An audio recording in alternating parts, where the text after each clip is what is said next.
questions? I was replicating last week's week of preparation carried over into this week with the different circumstances just coming off the 2 games. In terms of like our schedule or our intent? Focus, just the way that you guys just kind of attacked the week. Yeah, I thought it was the same, in full transparency. As I said, I thought it was the same for Indiana too. I thought that was a great week. So I think a lot of things that we're learning about is just, getting into the game, managing the situations, managing, success and adversity and handling those. We've been very good at handling adversity after games and coming back and rebounding. I think the older guys have told me since the day I got here, hey, we're built for that. It's about handling it within the game. So I thought we did a better job of that last week. We'll have to do it again this week. You expect to have Tommy Hill available on Saturday? Not sure.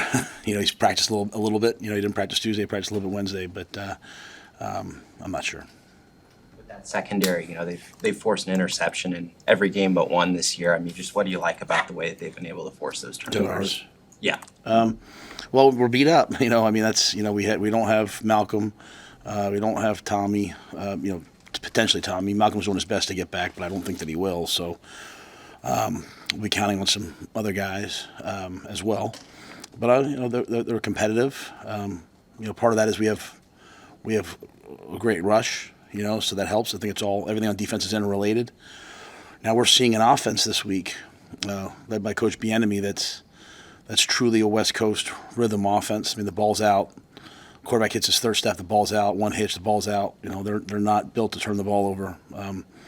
They do an excellent job of getting it out of their hands. But I think our guys are, they're focused. We play a lot of coverages. They study a lot and prepare, and hopefully whoever's out there will play to a good standard. What is Hartzog's injury? He hurt his hamstring on the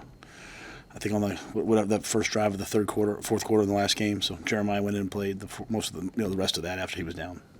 If both those guys are out, Hill and Hartzog, do you expect Charles to start? Yeah, we're planning on Jeremiah to start. What's he shown? Jeremiah, just in terms of what his skill set is and how he's able to help. Yeah, Jeremiah is a tremendous athlete. He's had to play in some serious situations. He has the benefit of going against two of the best wideouts in the league last week, and so he should be very confident. He goes against those guys and comes out and does a good job. So he's probably not many guys as fast as him. Just like any young player, building their confidence. Building. It's a lot different when you're older and you've played a lot and you've had good days and bad days and you can do it. When you have a bad moment, like if Ty Robinson has a bad play or Giff has a bad play, they think it's just a bad play. When you're young, if you have a bad play, you think it's condemning of your ability, but it's not. Jeremiah is going to be an excellent player, and this will be quite a challenge. And he's practiced well this week; he'll be ready. How did John Holt follow up this week? Sounds like I think Sat said he maybe put on a show in the wind on Tuesday. Yeah, well, just he's the ultimate example we've been able to use for the players of just trusting the process. A lot of times, all of us, we forget about the concept of development. Coaches, we forget about it. As parents, we forget about it. Players sometimes forget about it. John's proven that. Like if you just show up every day, no one can give you confidence. You have to develop. You have to work your technique over and over and over again. You have to suffer some hard moments, and then the time comes and you're ready. Hopefully, you've developed enough that you can make the plays. And so, he had a great week this week. You know what? He might go out and he might make one. He might miss one. But we know what he can do. And so full trust on our end, moving forward. Is there anything that UCLA does specifically that's kind of allowed them to have success stopping the run in the way that they have this year? Yeah, they well, first of all, they have excellent defensive linemen. They're 2 inside guys. There's a whole group of people that play, like Kentucky's doing it, Oregon does it some. They're doing, there's quarters teams that get 2 huge athletic big men inside and they kind of 2-gap and let you play coverage. And that's what they are. They're rugged, they're aggressive, they're physical. The linebackers do a great job running through gaps. They're elusive, they attack. 2 is as good a pass rusher as we'll see. So they just have really good players up front. and then they'll play man and bring pressure. So they're able to sit there and play too high and stop the run, and then they'll also, when they need to, they'll bring different pressures. But I just think they have excellent players. They're well coached. They have excellent players, and they've the most yards they've given up rushing is 150 some to LSU. I mean, no one's really run the ball on them at a high level. We've given up 200 some to Indiana, but yet they haven't. So. Big 12 was taking back a bunch of the in-helmet communication. Have you had any issues at all from? That's every conference. Yeah. We had to send ours back. Oh, really? We had to have ours upgraded last night.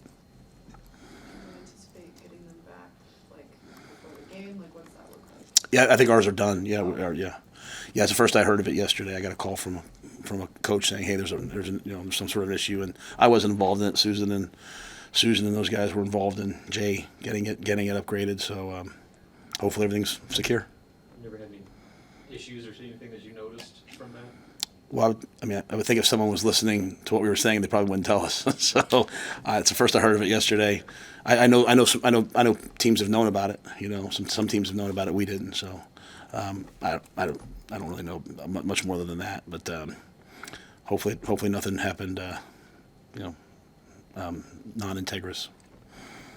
Coach, three true freshman DBs, Caleb Bennett, Drellin Prude, and Donovan Jones. Can you just talk about their development, what you've seen from them lately?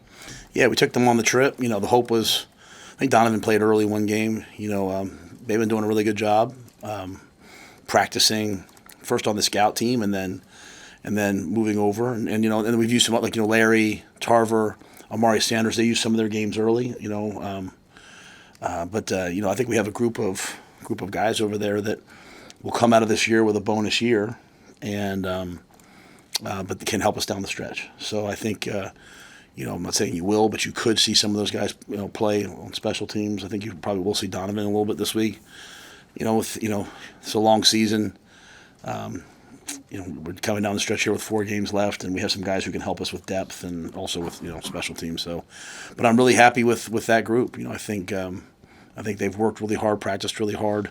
They have a good veteran group ahead of them to learn from.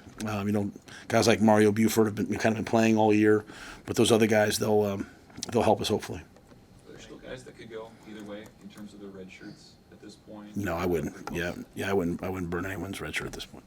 Is a guy like Trevor Corcoran somebody who could potentially red shirt? That's probably a different situation. That's more of a personal decision on his end. If he's not back yet, if he gets back and could play, we'd have him ready to play. And if he wants to redshirt and come back the next year, then we would do that for him. But that's really a personal decision for him, and I wouldn't ask him to even think about that until he's actually healthy. He hasn't taken a rep in a practice yet, so I think he's still a ways away. And the unique thing now is if you do redshirt, you can play in the postseason. So getting to the postseason is big. I don't think people understand. Well, I shouldn't say people do understand it. I don't think for me, realizing that these guys haven't had that, that's an extra 2 weeks to a month of practice and real practice, right? Preparation. It's like an extra spring ball. And so when you look at the guys on our team who are sophomores, juniors, and seniors, I think that they've never had that time, how much it can develop them. From week 1 till the first bye week, seeing what happened, the development of like Braylon and the guys you just asked me about, and that's across the board. It's across the board. So I think postseason would, again, it's a great rule, but it's one thing like we used to be. We'd get those guys to the bowl game, just practice them. Now we're practicing to try to have them play in the game, and so I think it's a huge opportunity for a lot of guys. So if Turner comes back and he decides to, if depending on the timing, if he does redshirt, still playing the bowl game would be really big for him. Anything else? All right.